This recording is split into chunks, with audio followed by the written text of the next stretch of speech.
రాష్ట్ర వ్యాప్తంగా జూనియర్ డాక్టర్లు చేపట్టిన నిరసన మరింత తీవ్ర రూపం దాల్చింది. తమ న్యాయమైన డిమాండ్లను పరిష్కరించడంలో ప్రభుత్వం పూర్తిగా విఫలమైందని ఆరోపిస్తూ జూనియర్ డాక్టర్ల అసోసియేషన్ సమ్మెను 9వ రోజుకు విస్తరించింది. ప్రభుత్వం నుంచి ఎలాంటి అధికారిక స్పందన లేదా చర్చల పిలుపు రాకపోవడంతో ఎమర్జెన్సీ సేవలను కూడా నిలిపివేస్తున్నట్లు జూనియర్ డాక్టర్లు స్పష్టం చేశారు. జేడీఏ ప్రతినిధులు మాట్లాడుతూ ప్రభుత్వం మా సమస్యలపై ఏమాత్రం పట్టింపు లేనట్లు వ్యవహరిస్తోందని, ఎలాంటి చర్యలు చేపట్టకుండా కనీసం ప్రకటన కూడా విడుదల చేయకపోవడం విచారకరమని, అందుకే విధిలేని పరిస్థితుల్లో అత్యవసర సేవలను సైతం బాయ్కాట్ చేయాల్సి వచ్చిందని తెలిపారు. జూనియర్ డాక్టర్ల ప్రధాన డిమాండ్లు: సమాన పనికి సమాన వేతనాన్ని చెల్లించాలి, ప్రస్తుతం ఇస్తున్న స్టైఫండ్ను తక్షణమే 30% పెంచాలి, సర్వీస్ రిటైర్మెంట్ వయసును 62 నుంచి 65 ఏళ్లకు పెంచే నిర్ణయాన్ని వెనక్కి తీసుకోవాలి, అనాటమీ విభాగంలో నాన్ మెడికల్ సిబ్బందిని రిక్రూట్ చేసే విధానాన్ని వెంటనే నిలిపివేయాలి. ఎమర్జెన్సీ సేవలు కూడా బంద్ కావడంతో ప్రభుత్వ ఆసుపత్రుల్లో రోగుల పరిస్థితి ఆందోళనకరంగా మారింది. ప్రభుత్వం తక్షణమే స్పందించి చర్యలు జరిపి తమ డిమాండ్లను పరిష్కరించాలని జూనియర్ డాక్టర్లు డిమాండ్ చేస్తున్నారు. నేను government medical college and hospital Nandyal junior డాక్టర్గా పనిచేస్తున్నాను. మేము 9 రోజులుగా కంటిన్యూగా చేస్తున్నా ఇప్పటి వరకు ఏ రెస్పాన్స్ లేదు గవర్నమెంట్ నుంచి. మేము చేస్తుంది ఇది ఓన్లీ మనీ కోసమే అనుకుంటే అది తప్పు. ఇది మనీ కోసం కాదు మేము చేసేది. It is respect for hour work. మా కష్టానికి మేము రెస్పెక్ట్ లాగా తీసుకుంటున్నాం. అదే కోరుకుంటున్నాం మేము, అంతే. మేము మనీ కోసం ఇదంతా చేయట్లేదు. అది జస్ట్ మేము కష్టపడే దానికి మాకు విలువ ఇచ్చి మాకు ఇవ్వండి అని కోరుతున్నాం, అంతేగాని మనీ కోసం అయితే కాదు. ఇంకా ఈ 36 అవర్స్ కంటిన్యూగా డ్యూటీ చేయడం వితౌట్ బ్రేక్ అంటే అది నార్మల్ కాదు. కంటిన్యూగా చేస్తాం, అయినా దానికి కూడా మాకు ఆ కష్టానికి తగ్గట్టు మాకు ఇవ్వట్లేదు పే అని చెప్పి మేము ఈ కంటిన్యూగా చేస్తున్నాం. ఇప్పుడు 2 days నుంచి నాన్ ఎమర్జెన్సీ సర్వీసెస్ ఆపేసినా కూడా no response from the government. ఏ రెస్పాన్స్ లేదు. ఇంకా వాళ్ళు రెస్పాండ్ అయ్యే వరకు మేమైతే కంటిన్యూ చేస్తాము. యాప్ జూడా వాళ్ళైతే తగ్గట్లేదు. మేము యాప్ జూడాతో కలిసి వాళ్ళు ఏం చెప్తే అది ముందరికి తీసుకెళ్తాం. ఎంతవరకైనా వెళ్తాం ఇలానే.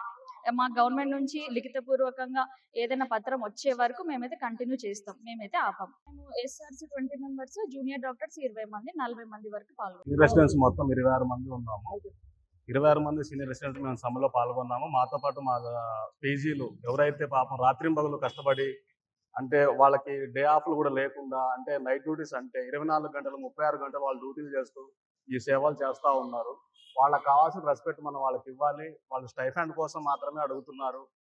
అంటే ఇప్పుడు ఎవరైనా సరే అసోసియేట్లు కానీ, అసిస్టెంట్లు కానీ, లేకపోతే ఎవరైనా సరే ఏమన్నా కొంచెము రెస్ట్ అన్న దొరుకుతుంది. కానీ పీజీలకి పాపం వాళ్ళకి 26 గంటలు కానీ 36 గంటలు కానీ రెస్ట్ లేకుండా వాళ్ళు పనిచేస్తూనే ఉంటారు. సో వాళ్ళకి కావాల్సిన గుర్తింపు వాళ్ళకి ఇవ్వాలని చెప్పేసి మా డిమాండ్. ఆ తరఫున మేము కూడా ఎస్ఆర్స్ సీనియర్ రెసిడెంట్స్ కూడా మేము కూడా ఈ సమ్మెలో పాల్గొనడం జరిగింది. ఇక్కడ నంద్యాల నుంచి పీజీలు 19 మంది, సీనియర్ రెసిడెంట్లు 26 మంది మేము ఈ సమ్మెలో పాల్గొన్నాం. ప్రభుత్వం ఇంకా చర్చలకి అయితే ఏం పిలవలేదు. స్టేట్ ప్రెసిడెంట్స్ వాళ్ళంతా మాట్లాడుతూ ఉన్నారు. అది సఫలం అయిన తర్వాత మేము సమ్మె వివరించుకోవడం జరుగుతుంది. చేయట్లేదండి. మేము ఇప్పుడు ఎమర్జెన్సీ కూడా ఆపేసుకున్నాము. ఎవరు డ్యూటీలకు వెళ్ళకూడదని నిర్ణయించుకున్నాము. నమస్కారం, మేము జిఎంసీ నంద్యాల జూనియర్ రెసిడెంట్స్ గా వర్క్ చేస్తున్నాము. మేము ఈ సమ్మె మా ఒక డిమాండ్స్ ని తెలపాలనేసి ఈ సమ్మె చేస్తున్నాము. మా మొదటి డిమాండ్ మా స్టైపెండ్ హైక్. 36 గంటలు కూడా ఎలాంటి గ్యాప్ లేకుండా కూడా సరే మేము పనిచేస్తున్నా కూడా సరే మాకంటూ మా స్టైపెండ్ మా అవసరాలకు అనేది సరిపోవాలి కదా.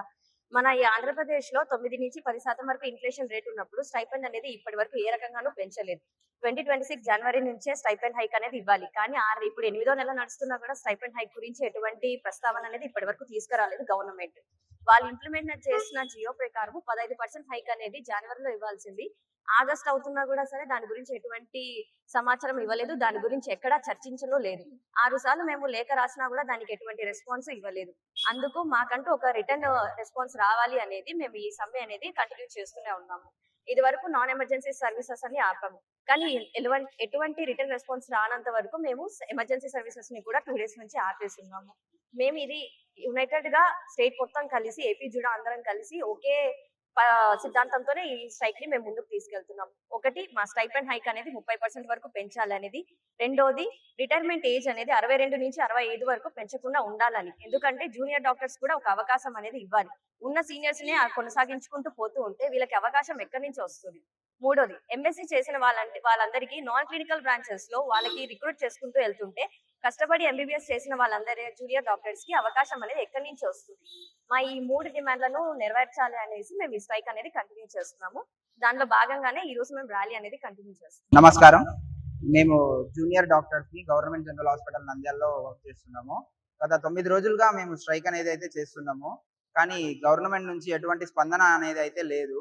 నిన్న కూడా మాట్లాడతామన్నారు గవర్నమెంట్, కానీ ఏమి మాటలు అయితే ఏం జరగలేదు, చర్చలు కానీ ఏం జరగలేదు. మేము 30% అడిగినాము, వాళ్ళు 3%కి మించి ఇయ్యమంటున్నారు. అందుకని చెప్పి మేము ఉద్రిక్తం చేసి నిన్నటి నుంచి ఎమర్జెన్సీ సేవలను కూడా ఆపేశాము. ఇంకా ఈరోజు ర్యాలీ అనేది అయితే నిర్వహిస్తుంది. వచ్చేసి మొదటిగా ఏంటి అంటే శాలరీ స్టైఫండ్ హైక్ వచ్చేసి 30% ఇవ్వాలని. ఇంకొకటి, అనాటమీ లాంటి నాన్ క్లినికల్ డిపార్ట్మెంట్స్ లో ఎంఎస్సి వాళ్ళని రిక్రూట్ చేస్తున్నారు. అలా చేస్తుంటే మాకు అవకాశాలు అనేవి తగ్గిపోతున్నాయి. ఇంకొకటి వచ్చేసి 63 ఉన్న రిటైర్మెంట్ ఏజ్ 65కు పెంచుతున్నారు. అలా చేస్తుంటే ఇప్పుడు కొత్తగా వచ్చే డాక్టర్లకి అవకాశాలు అనేవి తగ్గిపోతాయి. మొత్తం ఉన్న వాళ్ళే పనిచేస్తూ ఉంటారు. సో ఇది చేయకూడదు అని చెప్పి మా డిమాండ్. ఇది గవర్నమెంట్ ఒప్పుకునే వరకు ఈ సమ్మె ఇలానే సాగుతూ ఉంటుంది.